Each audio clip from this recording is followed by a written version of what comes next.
بدي منكم تقوموا تحضروا معي البيتا بريد لأنه رح يلزمنا بالوصف الجاي. رح أحكيكم على كم سر وكم تكنيك لحتى يطلع معكم الخبز نافخ وبشهي مثل هيك.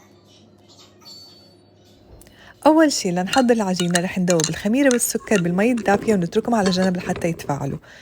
بوعاء العجن ضفت الطحين والملح وزيت الزيتون والمي والخميرة والحليب الدافي وعجنتهم سوا لحتى تكونت عندي عجينة طرية ومتماسكة، ومنغطيها ونتركها ترتاح لمدة ساعة.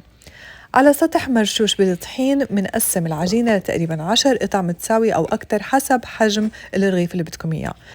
منكور كل قطعة ومنغطيهم ونتركهم يرتاحوا نص ساعة.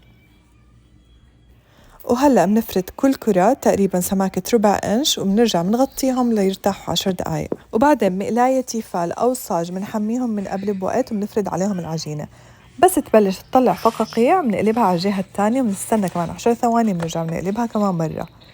رح تبلش تنفخ عندكم من جهة، بتضغطوا على المكان المنفوخ مثل هيك لحتى ينتشر الهواء لباقي الرغيف، بترجعوا بتقلبوها بترجعوا بتضغطوا بشكل خفيف. وأهم إشي إنكم تغطوهم وهم سخنين لحتى يضلهم فريش وطعمتهم بتشهي. وصحتين وألف هنا.